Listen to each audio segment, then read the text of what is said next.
In the year 55 BC, spectacular news reached the Senate in Rome.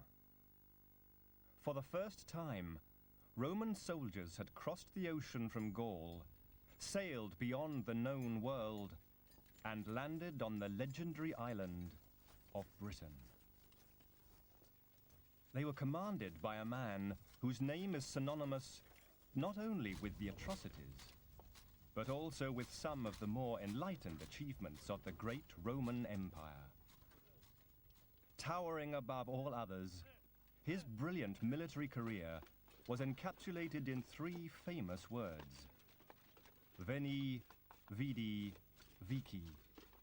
I came, I saw, I conquered. Politician, writer, orator, womanizer. His name, Gaius Julius Caesar.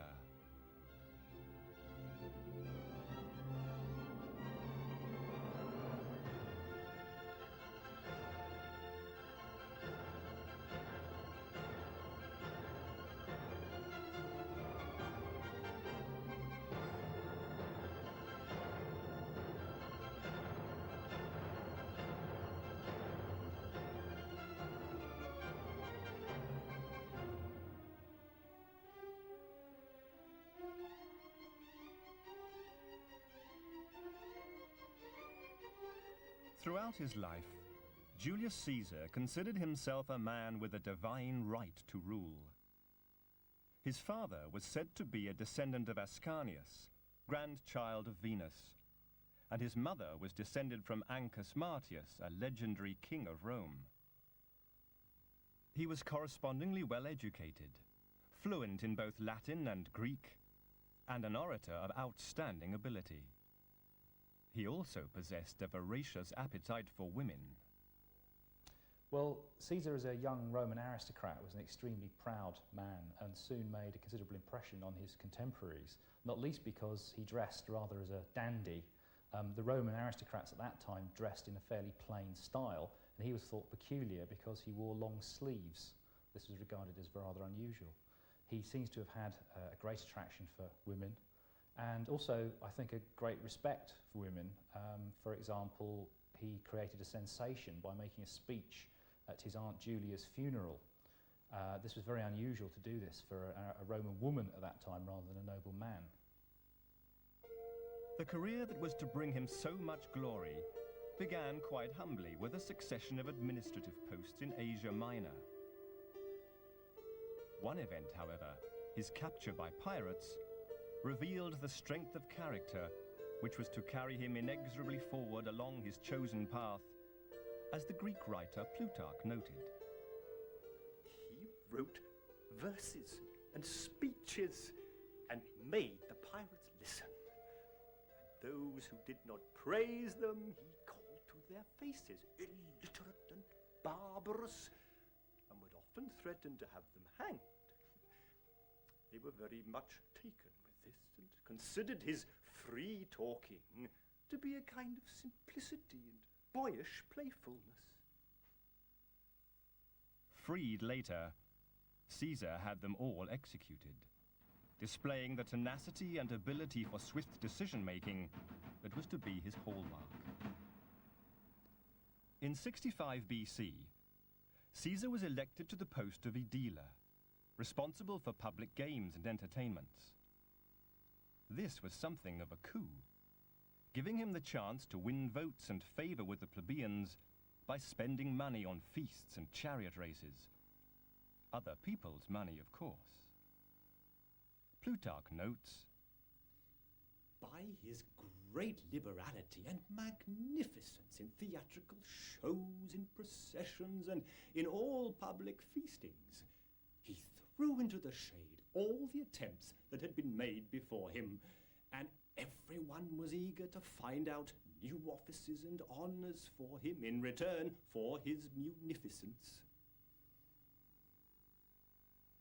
By 61 BC, when he was made governor of further Spain, a new Julius Caesar was emerging. Pompey the Great had returned to Rome a conquering hero of the empire, with vast wealth, bathed in glory, completely eclipsing the ambitious Caesar. Diplomatically, he joined in with the celebrations, but aware that he desperately needed funds, and having had an affair during his absence with Pompey's wife, Mucia, he quickly left to take up his governorship. Julius Caesar, the legend, was gradually being formed.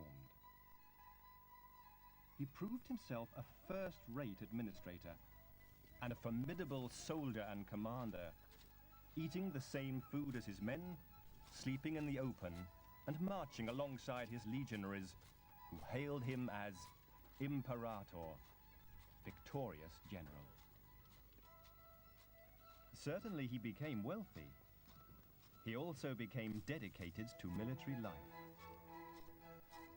Political ambition, however, meant that he had to return to Rome to become a candidate for the post of consul. The great orator Cato, his old adversary, was determined to prevent him. Well, at the time, Caesar was governor of further Spain, and he just won a series of substantial military victories there. And he wanted the government in Rome to allow him to stand for the consulship, the senior magistracy of Rome, one of the two there were each year. And this was sabotaged by Caesar's enemy, the arch-conservative Cato, who hated him. Caesar was able to get round this by forming an alliance with two other disgruntled aristocrats, the financier Crassus and the great general Pompey, both of whom had also fallen foul of the conservatives at Rome. They formed an unofficial committee to more or less hijack the state for their own ends, and this we know today as the First Triumvirate. What they managed then to achieve was to get Caesar elected as consul. Now, when the conservatives realised Caesar was going to become consul, they tried to sabotage him again by ensuring that once he had gone through his period of service as consul and was going to go on to the governorship, or the province that he would be allowed after his term of office, that this province would actually be looking after the cattle and the forests in Italy. This, of course, would have been a great insult to Caesar. But with the help of Pompey's troops, effectively, he was able to force the Senate to allow him to become governor of a substantial territory. And he was given the governorship of northern Italy, Gallia Cisalpina, as it was called then, part of what today would be states like Croatia. And later on, he was also given additional territory in the south of France to look after from 58 onwards. Caesar's term of office was extended to 5 years. In March 58 BC, Caesar, now governor of Cisalpine Gaul, Illyricum and Transalpine Gaul, faced his first major battle. He was not to return to Rome for 9 years, occupied with what have become known as the Gallic Wars. The Helvetii were a Celtic tribe, then living in modern-day Switzerland. Under constant threats from the Germans, they decided to emigrate en masse and settle in the west of Gaul. This was disturbing news for the Romans, for the Helvetii possessed an unusually strong infantry, and their presence could induce the Roman provinces they intended to cross to rise against their Roman masters. Marching 90 miles each day, Caesar and his troops arrived in Geneva in 8 days in order to block the route of the approaching Helvetii. Well, it appears that during the course of the conflict between Caesar's army and the Helvetii, as many as a couple of 100,000 people were slaughtered. Now, Caesar has a reputation for great clemency to his enemies, but this was often on grounds of expediency, and like most Roman generals, he was often not averse to a very big body count at the end of his battles. It made him look more glorious if there were more people dead, and these were barbarians. If it included women and children, this was not terribly important to him. Caesar's reputation as a ruthless defender of Roman interests was secured. Shortly after this, with one eye on acquiring glory and fame that might equal that of Pompey, he was on the march again, following an appeal by the Aedui tribe, who were friendly to Rome, this time to deal with the Germans led by Ariovistus. The Germans were fierce, feared even by the mighty Roman army, and were proud of their reputation for invincibility, as this extract from a letter written by Ariovistus to Caesar proves. I have to say that no one ever opposed me without involving himself in ruin. For 14 years, my Germans have not known a roof over their heads. They are past masters of the science of war. Join in combat when you choose, and learn the extent of their unconquerable might. Learning of the German notoriety from local people, panic broke out in the Roman ranks. Legionaries made wills. Centurions tried surreptitiously to get home leave. A lesser man than Caesar may have lost their trust completely, but his powers of persuasion stood him in good stead and turned the tide of fear into a flood of Roman pride. Some went so far as to tell me that when the order was given to strike camp, the troops would be too scared to move. Then I turned to those who were trying to hide cowardice behind a mask of anxiety about food supplies and difficult roads. You have the brazen effrontery, I said, to deny the efficiency of your commander-in-chief, or else tell him how to do his job? I then informed them that I would carry out a plan which I had intended to defer. We were going to strike camp between 3 and 6 a.m. on the following day, and it would at once be clear whether honor and duty or cowardice were the stronger. If no one else followed, I would start with the 10th Legion as escort. Of their loyalty, at any rate, there was no doubt. The 10th was indeed my favourite legion. The result of this lecture was surprising. The spirit of all ranks changed, and they were now tremendously keen to carry on with the fighting. Caesar then took the fight to the Germans. Although Caesar's men slaughtered the German left wing, the Roman left flank was soon in dire trouble. A young Roman saved the day. Well, the Roman legions were very heavily engaged and under considerable pressure by Ariovistus's Germans, when the young cavalry commander Publius Licinius Crassus, who was the youngest son of Caesar's ally Crassus, one of the other two triumvirs, led his troops, or rather led the last line of the Roman reserves up to support the rest of the army. This was the decisive moment, and then the Germans broke and fled. They were then massacred, and after suing for peace, they were forced back. The survivors were forced back over the River Rhine, and soon after, Ariovistus himself died, and that was the end of the main German threat for a long time to come.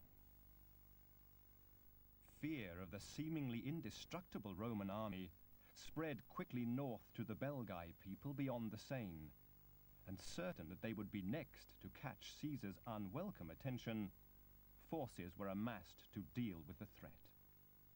For Caesar, here was a chance to trump even Pompey's great victories by conquering the vast areas of Transalpine North Gaul. The effect that such victories would have on Rome was fuel to the flames of Caesar's political hopes. Having increased the size of his army to twice the number authorized by the Senate, and again acting swiftly and decisively, he surprised the Belgae north of the River Ain, dispersing them. Here is part of Caesar's report on the events. It was a bitter engagement. We attacked as they struggled through the river, and they lost many killed. The others made a remarkably daring attempt to cross the river on the dead bodies, but were driven back by our heavy fire. Some of them had managed to get over in the early stages, but were finished off by the cavalry. Caesar's men then fell upon the ranks of the defeated Belgae, turning their orderly retreat into a bloody rout. Well, Caesar came late to war, but he very quickly discovered that he had a real talent for it, and he also discovered that he had a great affinity with his own soldiers. He always led very much from the front, and he liked to lead his troops on wild goose chases while they were in training. He'd say to them, "Follow me," And they'd have to keep an eye on him, and he might disappear at an early hour in the morning from his tent and go off on a long march, and the troops would have to pursue him. On campaign, often he would send a messenger to say, "I'm coming," and he'd turn up before his messenger got there. He moved so fast. So his soldiers really respected his qualities as an individual fighting soldier. He showed great courage on the battlefield himself, and also excellent leadership skills too. He was always not only quick, but very bold, and on occasions this got him into trouble, but he was usually able to extricate himself, often not least simply because he was very, very lucky. This is something Napoleon always used to ask about a general. Is he lucky? And Caesar had apparently infinite reserves of luck. Now, when it comes to Caesar and his enemies, he never underestimated his enemies. He always treated them with respect, and any substantial enemy who surrendered to him was normally treated with great courtesy and with Caesar's customary mercifulness. But he was also able to treat enemies who resisted him with extreme ruthlessness and was not averse to virtually annihilating peoples when he felt it was necessary. 15 days of Thanksgiving were declared in Rome to celebrate Caesar and his victories. He was well pleased, for as he noted in his commentaries, this had been a unique honor. If Pompey was jealous and worried about this new and dangerous Caesar, he was not alone. Many people in Rome shared his disquiet. At the start of the year 55 BC, 2 German tribes crossed the Rhine and spread over the countryside, wrecking and burning everything in their path. Once again, Caesar's prompt action won the day, but in the wake of victory came the horrific butchery of the German men, women and children by the Romans. Once the fighting strength of the German tribes had been broken by the Roman army, their men, women and children were all vulnerable to the pursuing Roman soldiers. This meant that they were facing large numbers of cavalry and infantry who were in hot pursuit. And under circumstances like that, no commander in the world is really able to control the actions of all of his men.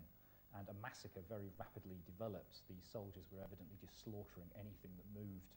This meant that probably tens, certain, maybe even hundreds of thousands of people were killed in the ensuing rout. Hardly any of them were Roman. Impressive as these military triumphs had been, Caesar was planning an even more daring adventure.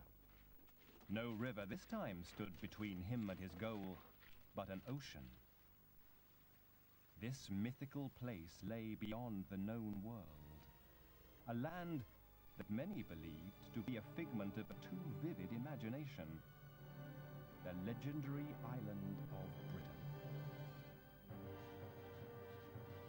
Assembling a fleet of some 80 ships to carry the 2 legions he was taking, he set sail from Portus Itius, now Boulogne, and after a 9-hour journey across the Channel, arrived at the shores of Britain. But the Britons were waiting. The eventual landing at a spot near Walmer or Deal on the Kent coast was to prove extremely hazardous. Cavalry and chariots lined the shore, and the thought of having to engage this fearsome, unknown foe in the icy waters was almost too much for the Romans. No one reacted to orders. Our men were terrified. They had no experience of this kind of fighting and lacked that bravura and drive which was typical of their land battles. At this critical moment, the standard-bearer of the 10th Legion, after calling to the gods to bless the Legion through this act, shouted, "Come on, men, jump, unless you want to betray your standard to the enemy. I at least shall do my duty to my country and my commander." Throwing himself into the sea, he started forward with the Eagle. The rest were not going to disgrace themselves. Cheering wildly, they leapt down, and when the men in the next ship saw them, they quickly followed their example. Well, for a start, this was an unusual maritime operation for the Roman army. Roman soldiers were terrible landlubbers, and the idea of having to cross the water was difficult enough. Then they were being expected to jump into really quite deep water to fight their way up a beach which was being very strongly defended.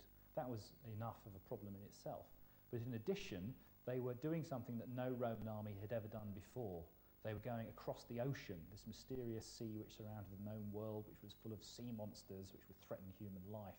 Then they were having to fight their way onto the shore of this mysterious land which was full of terrible druids who committed human sacrifice, and they could see these fearsome British warriors charging up and down the beaches in their chariots, screaming at the tops of their voices. The Roman soldiers were quite clearly terrified.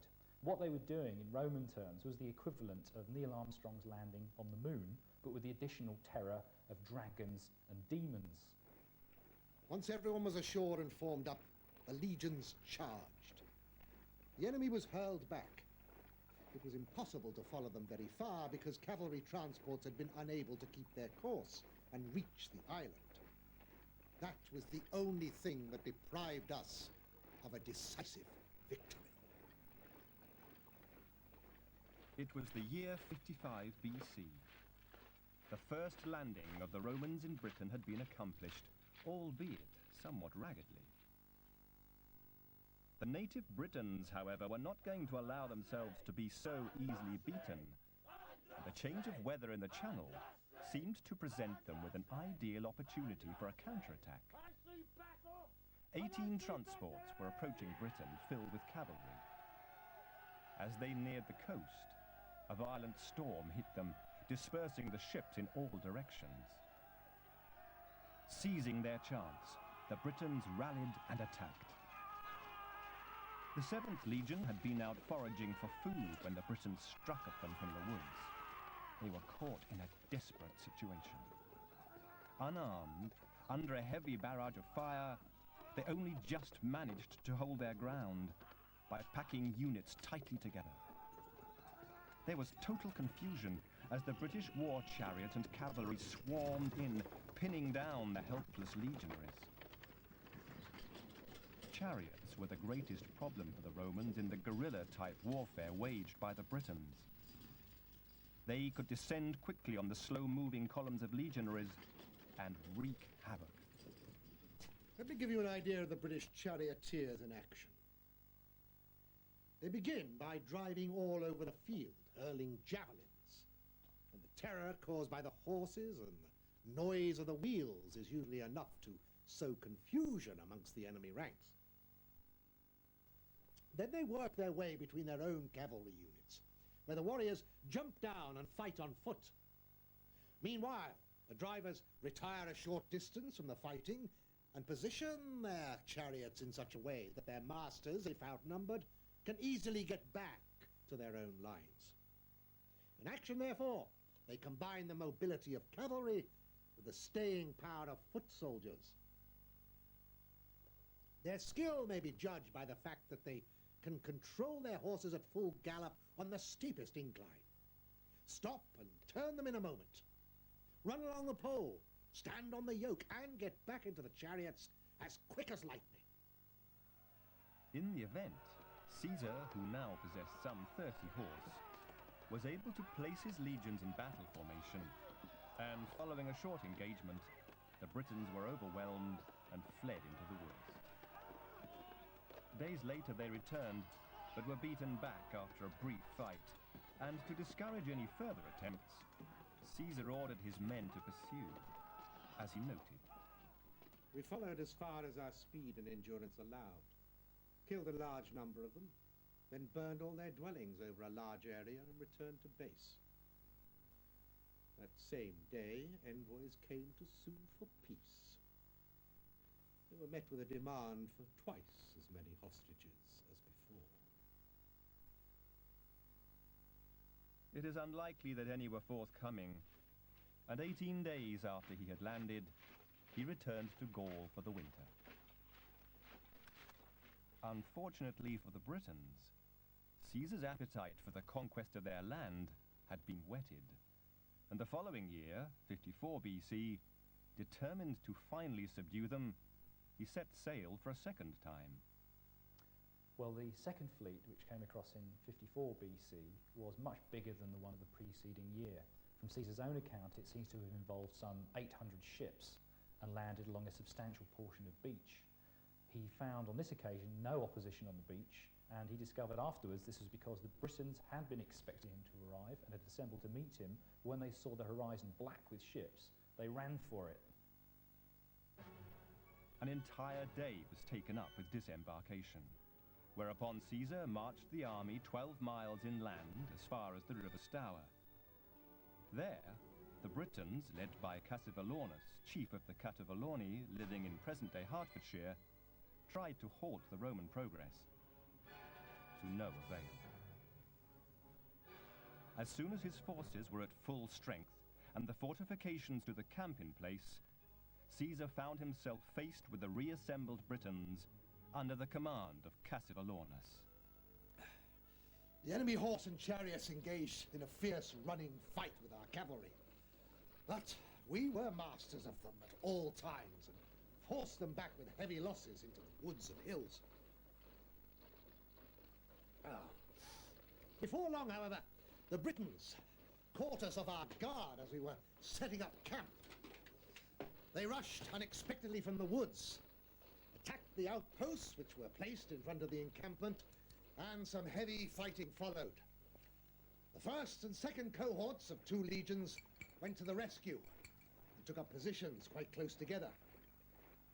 The troops were unnerved by these strange tactics, and the enemy, with amazing bravado, broke through the gap and retreated to safety. They were eventually driven off by throwing in more cohorts. But that day, Quintus Severius Durus, one of our cohort commanders, lost his life. Mobilizing all his forces, Caesar moved up towards the Thames on the following day to confront Cassivelaunus in his own territory. Well, Cassivelaunus decided to try to hold the Romans at the River Thames, and this is a traditional site for battles along a river line, because for an army to cross a river, it will often become disordered and will be very vulnerable when it's trying to crawl out of the other bank. However, Caesar's forces were so swift and effective that they were quickly able to bundle Cassivelaunus's army back from the river and establish a bridgehead, which is what Caesar needed to allow him to operate further north of the area today, which is London, to get into the heartland of Cassivelaunus's own territory to break British resistance. It seems that Cassivelaunus realised that he couldn't face Caesar's armies in pitched battles, but he knew that he could actually maybe force Caesar to withdraw if he could stop him deploying, if he could stop him foraging for food. The Roman army was having to live off the land. So he sent most of his troops home and kept a force of merely 4,000 chariots just to try to stop Caesar sending out reconnaissance patrols or collecting food. And this gave Caesar very considerable difficulties. Whilst reverting to guerrilla tactics on the main body of Romans, Cassivelaunus persuaded his allies, the 4 kings of Kent, to launch one last surprise attack on the Roman naval base. Inevitably, it ended in another bitter defeat for the Britons. The garrison was ready for them and attacked from the gates, killing many of them.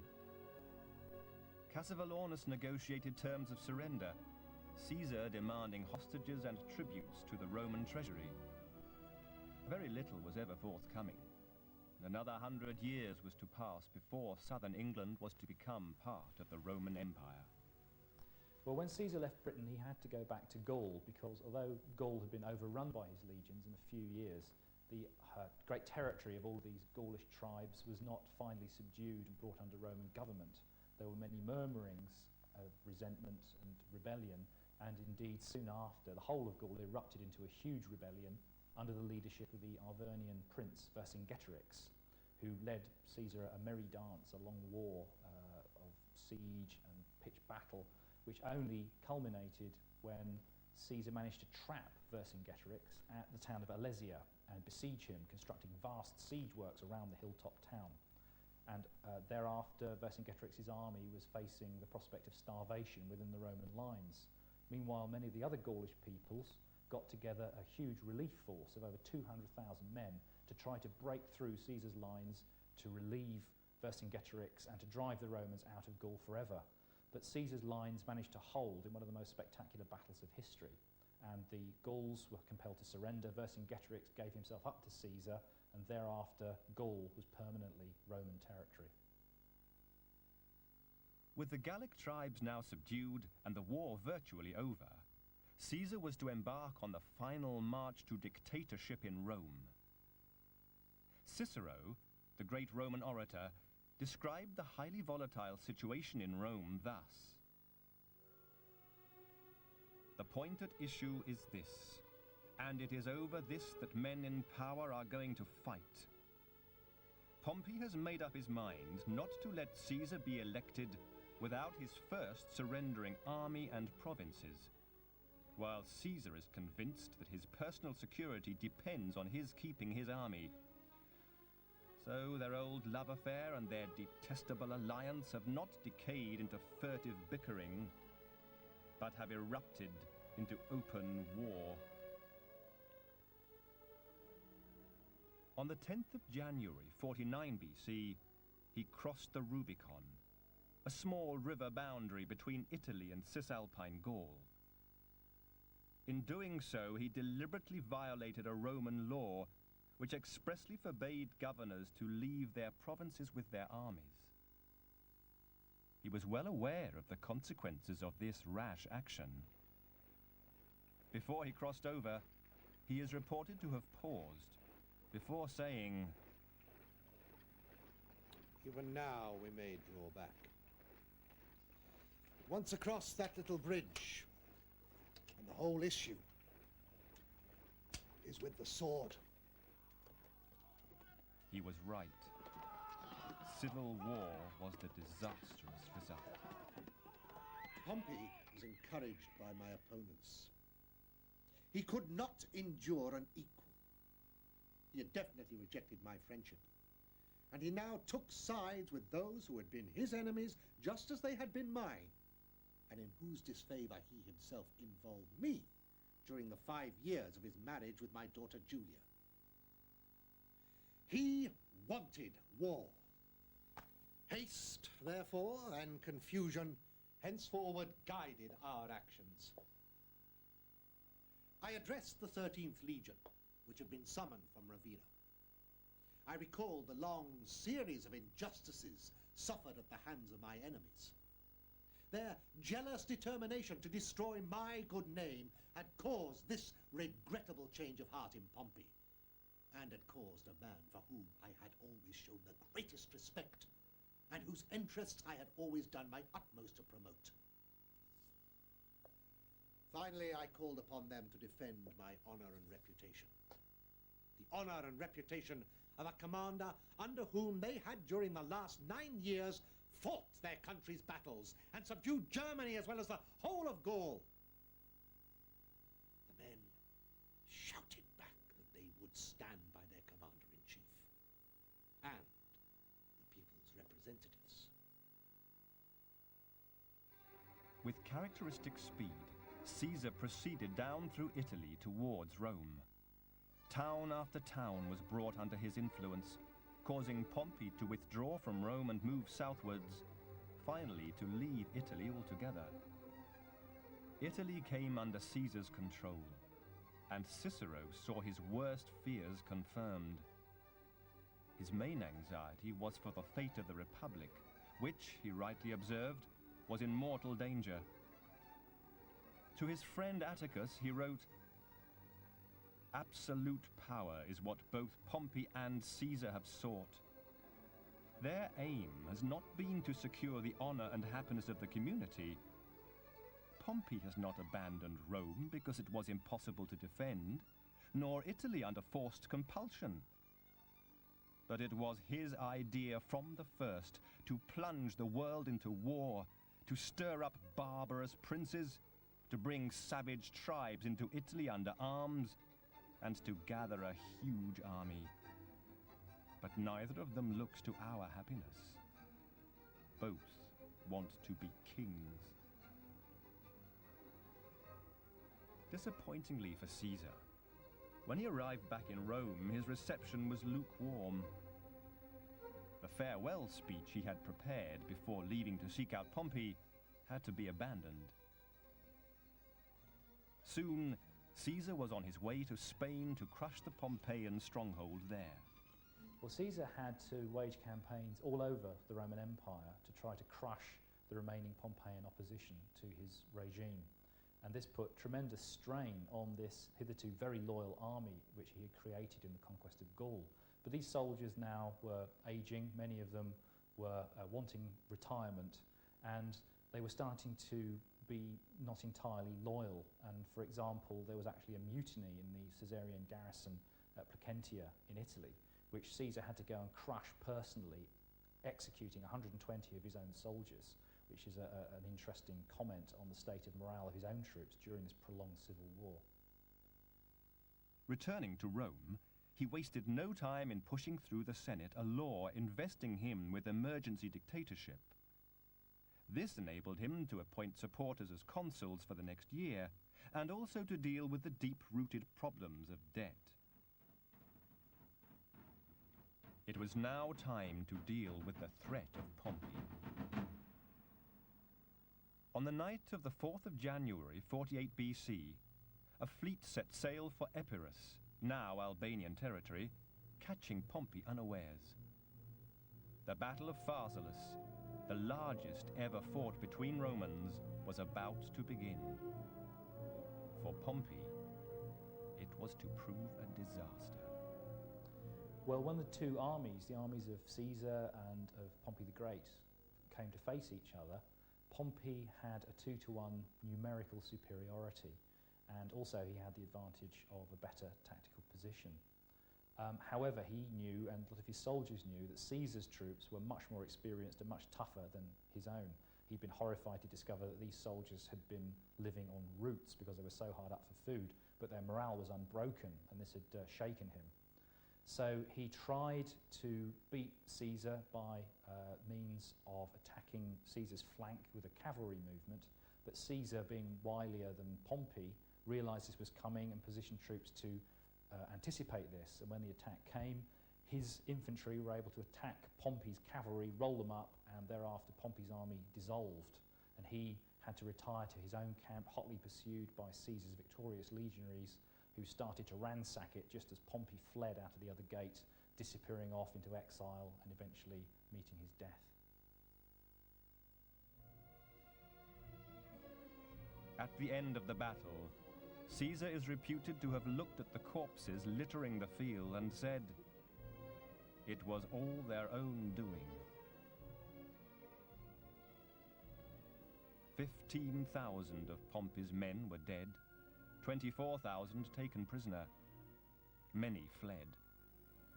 At first light, I instructed all those on the mountainside to come down into the plain and pile up their weapons. They obeyed without exception. Then, kneeling with arms outstretched and in tears, they asked me to spare their lives.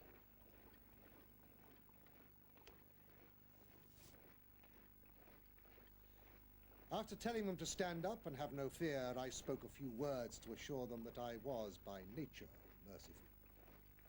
They were all pardoned, and I asked the troops not to do them any harm. The Battle of Pharsalus cost us perhaps 200 private soldiers, but we lost about 30 centurions. The veteran, Crastinus, received a sword thrust in his face and died a hero's death, fighting to the last. His conduct was beyond praise, and I was indeed proud of him.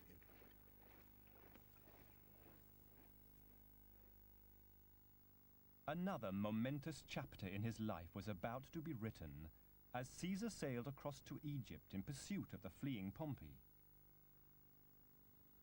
What he could not know was that in order to appease the victorious, powerful dictator and prevent him from tarrying too long in their country, the Egyptians had already brutally assassinated Pompey. They may have been driven by fear, or they may have realized that his cause was hopeless. For a man's friends usually turn hostile in adversity. Whatever the motive, a man named Achilles, who commanded the palace guards, and one Lucius Septimus, an officer of the field rank, received secret instructions to assassinate their guest. They greeted him with due respect, and his acquaintance with Septimus, who had served under him as a centurion in the Pirates' War, gave him a sense of security. Pompey, therefore, went down with a few of his attendants into a small boat, where Achilles and Septimus murdered him. On his arrival, Caesar was presented with Pompey's signet ring and his severed head. It is said that he wept, but his dominance of the empire was now absolute. Egypt itself was in the throes of intense rivalry for the throne between the teenage Ptolemy XIII and his sister, the 21-year-old Cleopatra. Caesar was 52 when he met Cleopatra, and the arch-womanizer was immediately captivated. Plutarch tells us why. Her beauty, as reported, was not so passing as to be untouchable of other women, nor yet such upon present view did enamour men with her. But so sweet was her company and conversation that man could not possibly but be taken. And besides her beauty, the good grace she had to talk and discourse, her courteous nature that tempered her words and deeds, was a spur that pricked to the quick. Furthermore, besides all these, her voice and words were marvellous pleasant, for her tongue was an instrument of music to divers sports and pastimes, the which she easily turned to any language that pleased her. To the distress of those attempting to place Ptolemy in sole charge of the Egyptian throne, Cleopatra was soon sharing Caesar's bed. Well, Caesar, when he arrived in Egypt with a not very large number of soldiers, found himself walking into the middle of a civil war and ended up having to defend himself quite vigorously in Alexandria. In fact, at one stage during the fighting, he had to leap into the water to escape pursuit and swim 200 yards, holding some documents in his left hand out of the water and towing his purple cloak in his teeth so that he wouldn't be captured by the Egyptians, which gives you some idea of the personal peril he was in and, again, his personal heroism under fire. Now, while he was actually in Egypt, he, of course, made the acquaintance of Queen Cleopatra, and he quite quickly took her side against her rival for the throne, her brother Ptolemy. And one of the main reasons for this, it's quite clear, is that Caesar personally found young Cleopatra captivating. She said in the ancient sources perhaps not to have been enormously beautiful, but she was extremely intelligent. She was indeed the only one of her family, which was actually of Macedonian origin, not Egyptian at all, to bother to learn the language of her own people. So Caesar found her knowledge, her intelligence, and also, I suspect, her ambition highly attractive, and he quite clearly fell in love with her. And they eventually had a child between them whose name was Caesarion. The affairs of Rome and its empire, however, pressed for urgent attention, and Caesar was forced to visit Rome, where Mark Antony, ruling on Caesar's behalf, had mismanaged the state abysmally. Not only that, Caesar's opponents had gathered in Africa. Another conflict was inevitable. At Thapsus, Caesar's army advanced against orders. He had lined them up ready to fight Metellus Scipio's rebels, and his army decided they were just going to go in and finish the job. The soldiers were very keen to finish the war, and once the army had started to advance, Caesar couldn't stop them, so he said, "Go on, advance and complete the victory," which the soldiers did. But they were so out of control that they then massacred the opposing army. And they even, it would seem, killed some of Caesar's own officers whose loyalty the soldiers suspected. So this was actually a particularly terrible incident in the course of the civil wars. For Caesar, this latest victory now ensured that his reputation had eclipsed every other. By July 46, he was back in Rome and was elected dictator for the unparalleled period of 10 years. Yet he was not to live longer than another 2. In this short period before his death, Caesar immersed himself in the affairs of state with all the vigor he normally invested in his military campaigns. It was a time of great activity. Necessary and beneficial reforms were carried out, although their main purpose was to solidify his grip on power. One of his lasting reforms was in changing the Roman calendar year of 355 days, extending it to 365 and a quarter. The reason this had become very important was that the old Roman calendar of 355 days was rather shorter than the actual length of the year, so that progressively over a series of years the actual calendar got out of kilter with the seasons. And what the Romans had normally done was to insert special months, intercalary months now and again, to bring things back in line so that the winter months actually happened in winter time. This had been forgotten during the civil wars, as a result of which now the year was several months out of kilter between the seasons and the actual calendar months. Caesar restored this with his new calendar, and the Julian calendar was then used in Europe down until the Renaissance. So this was clearly a very important reform. He also conducted a number of very major building developments, of which perhaps the most prestigious was in Rome itself. And this was a great extension to the Forum at the centre of Rome. The new Julian Forum, the Forum of Caesar, was on a very big scale indeed, a splendid building for which, to give you an idea of the scale of expenditure, Caesar spent 1 million gold pieces just to buy the site. Now he scarcely concealed his contempt for the Republic. Coins were adorned with his likeness, statues erected in public places, and in some quarters he was being spoken of as a god.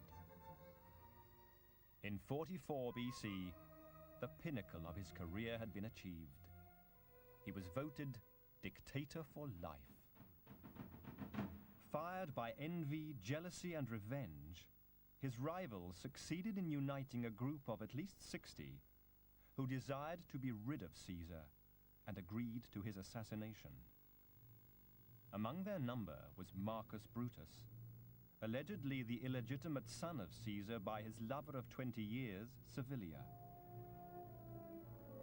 Caesar was not unaware of his unpopularity. Shakespeare has him speak these lines: Cowards die many times before their deaths. The valiant never taste of death but once. Of all the wonders that I have yet heard, it seems to me most strange that men should fear, seeing that death, a necessary end, will come, and it will come. Caesar even dismissed his Spanish bodyguards, ultimately a fatal miscalculation.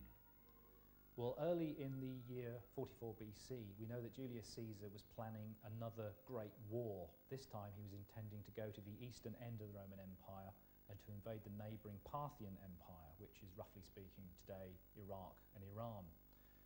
He was doing this because he wanted to rival Alexander the Great. This seems to be the ultimate reason. But I think there was also another hidden reason, and that is he was escaping the domestic problems at Rome. He hadn't got a solution for how to bring an end to the political conflict within the Roman Senate. And in a sense, he was running away from it. We know that he intended to leave Rome to go off on his campaign on the 18th of March. And this seems to have been the decision which forced the conspirators who were thinking of assassinating him to act. They therefore convened a meeting of the Senate for the 15th of March, the Ides of March 44 BC. And Caesar agreed to go to it, even though he knew that there was some kind of conspiracy in the air at the time. When Caesar's wife Calpurnia begged him to stay at home and not visit the Senate, and the omens were anything but favourable, Shakespeare has Caesar react as he always did when challenged, with typical bravado. Caesar should be a beast without a heart if he should stay at home today for fear. No, Caesar shall not. Danger knows full well that Caesar is more dangerous than he. We are two lions littered in one day, and I the elder and more terrible. And Caesar shall go forth. Well, as Caesar approached the portico of Pompey, where the meeting of the Senate was going to be, somebody thrust into his hand a note which was actually a warning that there was going to be an assassination attempt, but perhaps thinking it was just one of the many appeals that he received from people all the time, he didn't read it. He entered the portico. As he entered, his close friend Mark Antony, who would have also been effectively a bodyguard, was intercepted on some pretext by one of the other conspirators. Caesar went in alone. He was then approached by a man called Kimber, whose brother was in exile, and ostensibly he was asking Caesar for the return of his brother from exile. And he approached Caesar and grabbed hold of Caesar's toga. The conspirators surrounded Caesar, pressing closer from all sides. The end of his remarkable life was now only moments away. Before his murder, Shakespeare allowed Caesar to speak one last time of his own immutable character. I could well be moved if I were as you. If I could pray to move, prayers would move me, but I am constant as the northern star, of whose true fixed and resting quality there is no fellow in the firmament. The skies are painted with unnumbered sparks. They are all fire, and every one doth shine. But there's but one in all doth hold his place. So in the world, 'tis well furnished with men, and men are flesh and blood and apprehensive, yet in that number I do know but one that unassailable holds on his rank unshaked of motion, and that I am he. Let me a little show it even in this, that I am constant, Simba should be banished, and constant do remain to keep him so. Plutarch also describes the final moments of the assassination. So it began. Those who had come prepared for the murder all bared their daggers and hemmed Caesar in on every side. Whichever way he turned, he met the blows of daggers and saw the cold steel aimed at his face and eyes. For it had been agreed that they all take part in this sacrifice, and all flesh themselves with his blood. Because of this compact, Marcus Brutus also gave him one wound in the groin. Some say that Caesar fought back against all the rest, darting this way and that to avoid the blows and crying out for help.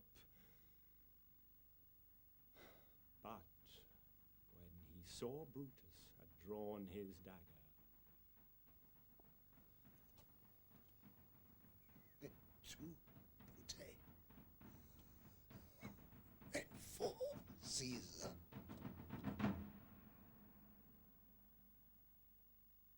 he covered his head with his toga and sank to the ground. Either by chance or because he was pushed there by his murderers, he fell down against the pedestal on which the statues of Pompey stood, and the pedestal was drenched with his blood, so that it seemed Pompey himself was presiding over this act of vengeance against his enemy, who lay there at his feet, struggling convulsively under so many wounds. Caesar, the military genius, the divine dictator, was dead. Under his leadership, Rome had left its indelible mark on vast tracts of Europe. His passionate ambition, vitality, cruelty, and compassion had stirred fierce emotions of loyalty or loathing in those who knew him. To his men, he was their victorious general. To his enemies, a dangerous egoist. But perhaps the last word should go to his friend, Mark Antony, who leaves an appropriately fitting epitaph. Here was a Caesar. when comes such another?